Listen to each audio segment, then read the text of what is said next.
You have no idea what I'm capable of. Hello everyone, and welcome back to another week of custom cards. Starting off, we've got Swiss Army Bot, an 8-mana 5-free mech with Magnetic, Reborn, Elusive, Rush, Poisonous, Wind Fury, Divine Shield, and Tradable.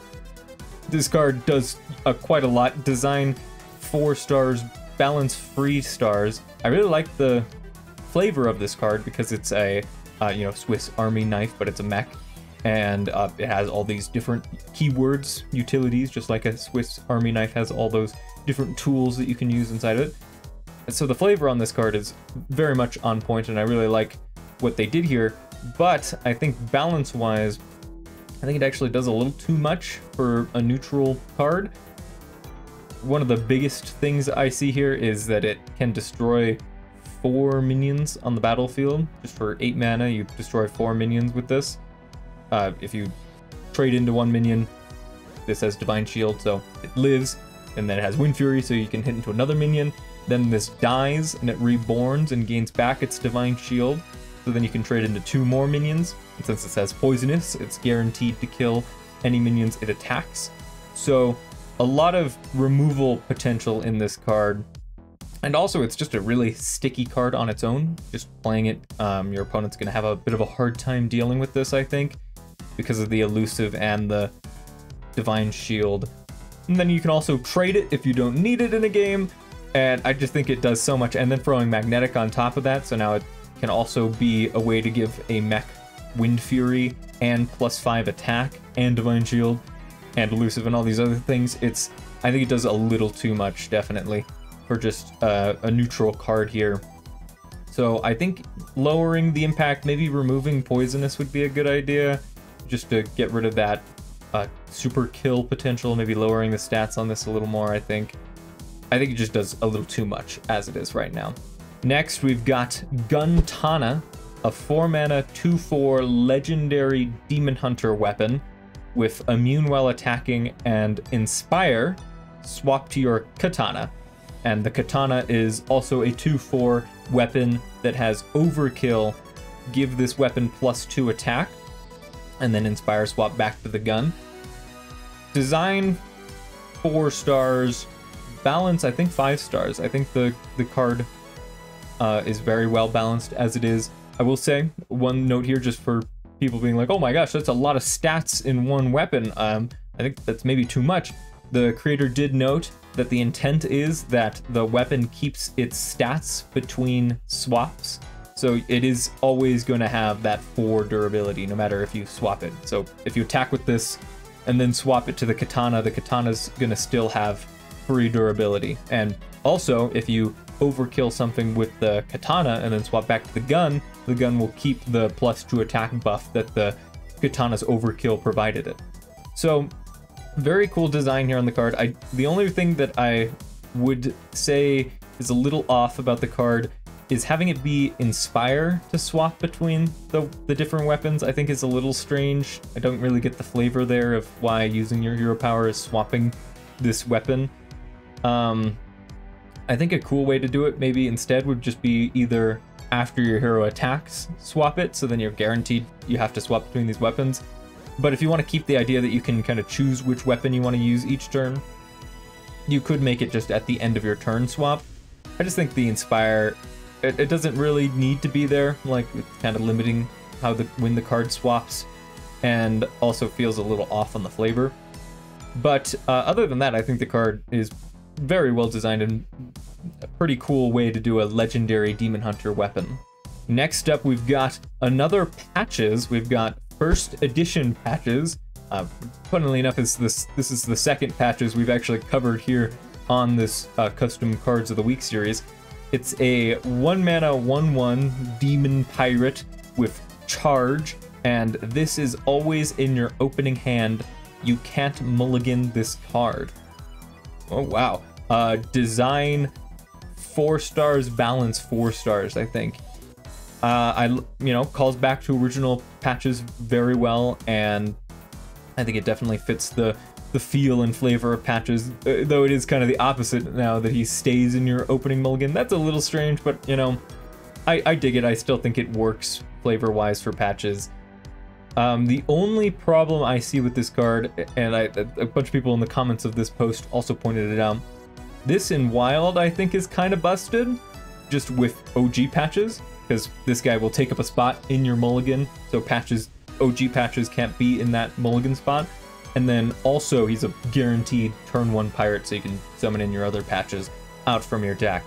So that's pretty scary. And then there's also the 2/2 pirates that summon from your hand after you play a pirate. You can make a monster board with this almost guaranteed every game because he starts in your opening mulligan. Though I think for standard, a lot of people in the comments I think were overvaluing this effect. I don't think having a 1-mana 1/1 Stone Tusk board, right, in your opening hand guaranteed is that broken. Yes, it adds consistency to your deck, that is true, but you're doing it at the cost of running a pretty bad card, I think. And, you know, you're forced to have this card as well. If there's any games that you don't really want a Stone Tusk boar in your opening hand, this guy is still going to just be stuck there, and you're not going to be able to find what you actually want to have. So, for those reasons, I think the card actually kind of balances itself out. I do think it would be good. I don't think it would be weak. I don't think it would be, you know, unplayable. I think aggro token decks would love this card, and I do think that a lot of them would probably just auto-include it in their decks. But I don't think that that's necessarily a bad thing, because I don't think this version of patches is as oppressive as the first one. The first one summoned a big board swing, while this one is more of a guaranteed tempo consistency in comparison to the bigger board swing that patches just automatically did before. So I think this card is very well designed and definitely fits the flavor of patches, and I think would be really neat to see in the game. And following that, we actually have another 1-mana charge minion. I guess Custom Hearthstone subreddit saw that they were bringing charge back and was like leaning all in on it. We've got Reckless Annihilin, I think that's how you say it. 1-mana 5/5 demon with charge, and when this is summoned, get a Curse of Chains. And the Curse of Chains is a free mana spell that deals free damage to your hero when you play it, and also prevents the Reckless Annihilin from attacking while you're holding the spell. So essentially, if you want this to actually attack, you have to spend 4 mana and take free damage to your hero to then be able to attack with this. Design 4 stars. No, you know what? Design 5 stars. And balance, I think, 3 stars. I almost took off a point of design just because I actually don't think this needs to say when this is summoned. I think it could probably say Battle Cry, but I get why it says when this is summoned currently, because I think they felt that the card was a little powerful and they wanted to remove the ability of cheating it out from your hand, just as an extra bonus you could do with this card. But what I'm going to suggest for the balance probably means that you don't need that anymore, but I see why they did it, which is why I'm keeping the design at 5. I think it's fair for this take on the card. Balance-wise, I think that this card is still a little too good. I think a 1-mana 5/5 that even can't attack is pretty strong. And also being able to just play that spell on 4 to get a 4-mana 5/5 with charge, I think is pretty strong as well. I think this card has a lot of options, but I do like those options. I think being able to discard the spell is a really cool way to circumvent the damage if you wanted to do that. And I think the card just has a lot of cool, unique ways of it being used. What I would suggest, though, is just bump it down to a 4/4, and I think you could probably make it a Battle Cry to get the Curse of Chains at that point, because I think it's okay if you cheat out a 4/4 with charge and get to circumvent the damage. So overall, I think this card is a very neat way to do a new kind of Doom Caller for... Is that what it was? No. I feel like I'm saying that wrong. The charge guy from Warlock. And I like it quite a lot. Next up, we've got Multiplying Mechaloc, a 1-mana 2/1 MecaLoock for Paladin with Death Rattle. If this has 2 or more attack, miniaturize. And as you know, as how miniaturize works, if this does happen, you will get a 1-mana 1/1 copy of this card in your hand on the Death Rattle. Design 4 stars, balance 5 stars. I think this card is definitely fine balance-wise. You know, you get a pseudo-infinite minion here as long as you buff it each time it gets miniaturized. Very neat card. I think it's probably pretty good as well, just at a base, just because you get a 1 mana 2/1 that adds this 1/1 to your hand that can then keep going, and very good in Mech Paladin such, which we still have cards that aren't rotating for Mech Paladin. So this would be a neat synergy piece for that deck. I take off 1 point on design though, because I don't know if this is how it should be worded. I'm pretty sure the miniaturized keyword is just really used as when played, get a 1 mana 1/1 copy of this. So I get why they used it, because, you know, it's the new expansion keyword and it fits for the effect still. But I think for this card in particular, it should probably say, if this has 2 or more attack, get a 1/1 copy of this instead of the miniaturized, just because it's already 1 mana, so it kind of is weird to have it miniaturized more, and then you're not actually shrinking it. It doesn't have a unique token separate from this. It's the same card over and over again. So that's my only little thing for this card, though I get why they did it. You know, it fits really well with the theme of miniaturized, but I think that would make the card a little more clear on how it works and more consistent with how the other miniaturized cards are worded. But yeah, very neat card. And next up, we've got a bit of a doozy here. We've got Elise, Math Teacher, a 5 mana 5/5 Druid Legendary with choose 1, increase or decrease all numbers in your hand by 1. So how this works, when you play this card, you need to choose to increase all the numbers in your hand by 1, that is the mana cost, the stats, and any numbers within the card's text box. Or you can choose to decrease any of the numbers by 1. So you lower its cost, stats, and any numbers in the text box. Design 1 star, balance 1 star. I don't think that this kind of effect can work in Hearthstone. I'm going to be honest, especially if it can target any card. I think that probably breaks a couple of cards. I don't know exactly what, but I'm sure it does for some cards.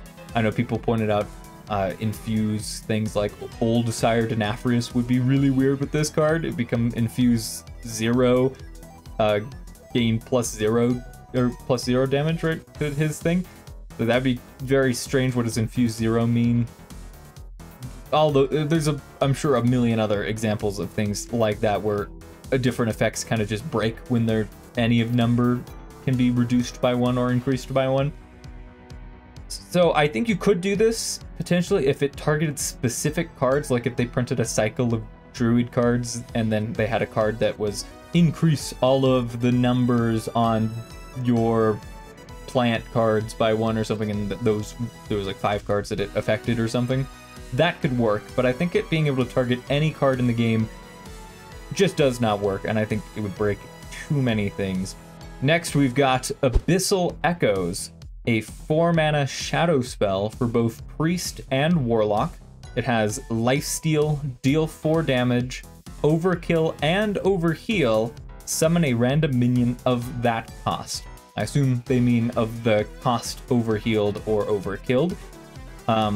Design, 5 stars. Balance, I think 5 stars as well. There's not really much for me to say about this card. I think it's a little strange having overheal used in this manner, but I think it could be.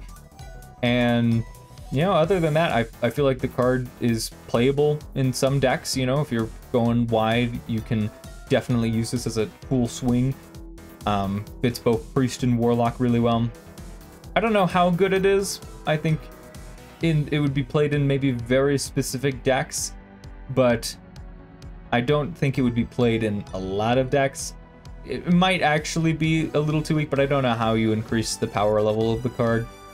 I think it's just kind of more of a filler, you know, addition. Not really much to say more on that, though. Next up, we've got the Collector, a familiar face here. We've got a 7-mana 4/4 with Battle Cry, cast or summon the contents of a standard pack. Targets chosen randomly. Now that's a lot of value. Design 5 stars, I think balance 4 stars. I like the idea of opening a standard pack and you get like this mishmash of everything that's currently in standard, and it could be something really good, could be something really bad. You never know. Very random. I like that. I think that's fun. Assuming though it works just like opening a normal standard pack, it might not. It could work more like Elise, which I'm pretty sure was a little more favored to give you legendaries. Either way, I think this card is a little too weak. I don't know how good just 5 completely random cards are. You could get just garbage minions and spells that just kill those garbage minions. I think it's almost too random and would probably likely not be good at all. I think the best comparison is Prison of Yogg-Saron, but even Prison of Yogg-Saron, you get to choose the target and it casts spells specifically. So those are usually pretty good, better than just a mishmash of any cards.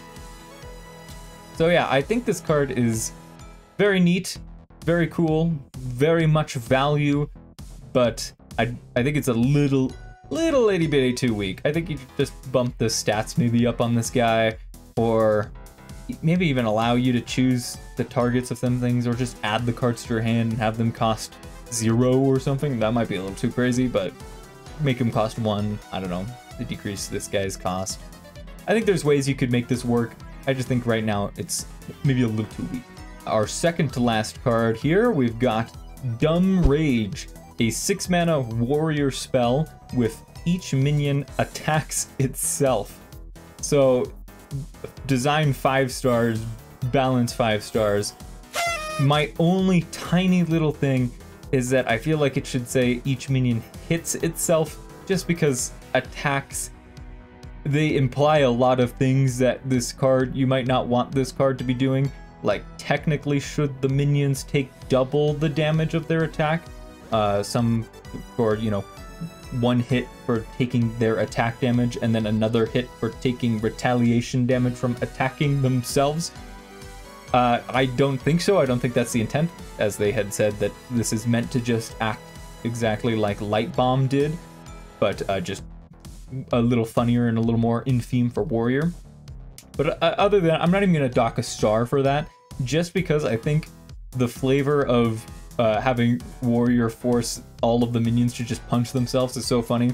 Having poisonous minions poison themselves, having your lifesteal minions get your lifesteal again. Probably not going to happen that often, but still pretty funny. I love the flavor of this card. Fits warrior really well, and I think it's a really good removal too. I think warrior would love to run something like Light Bomb, and even have it be maybe a little better than Light Bomb of old, just because of those niche synergies that it has. Also fits kind of with Enrage Warrior. You know, your minions are hitting themselves, so they're becoming damaged, and you could use it in that sense. Not as likely of a possibility, but it is there. I think it fits the class really well, and I think it's just a really neat way to do a removal card. I really love this card quite a lot. And finally, we've got Theorem Hope Ender, a 10-mana 10/10 legendary undead for Death Knight, and it has Rush and Battle Cry. Gain the stats of all minions that died this game. Oh boy, that's a big boy. Design 3 stars, balance 2 stars, and I'm actually giving it a low balance, not because I think the card is, oh my goodness, it's so much stats, it's so powerful. No, I actually think it's, oh my goodness, this kills a minion and then probably dies. It's not really that big of a payoff, and I think design-wise that kind of hurts it a little bit, because you look at it and you're like, this is a big card that gets all these stats, but really that's all it does. It's just a big stat pile, and if it gets removed, you're really sad. This card really didn't do much, and if it doesn't get removed, this card becomes, you know, just you win the game, and I don't think that's that fun. I think your opponent doesn't like just this one minion that really didn't take any setup to do, because it's all minions that died. So even your opponent's minions that died, you didn't have to have a bunch of big statted minions die. You just have to kill your opponent's big statted minions. And then your little minions dying too also help fuel this as well. So I think it's a bit of a weird design there. I think I would probably change it to gain the stats of all friendly minions that died this game, and then maybe have it do something else and just have rush. I don't know exactly what, I don't know what you do to make this a bit more impactful. Maybe you could have it attack all enemy minions or something, kind of like Deathwing, but just one-sided. That could be kind of neat. But I think just having it be a stat pile isn't that interesting, and also kind of supports this kind of negative game plan where your opponent feels really bad if they can't remove it, and then you feel really bad if your opponent can remove it, which is the more likely option. So I don't know, I don't really like this card too much design-wise, and I think balance-wise it's just a little off. But with that, we have once again covered the top 10 cards posted on r/Custom Hearthstone. As always, if you enjoy this series, be sure to leave a like and a comment down below letting me know which card was your favorite, which cards you think were actually super good that I said were super bad, or super bad that I've said were super good. You know, get the conversation rolling. I like to hear what you guys have to say as well, because, you know, these are just my opinions here.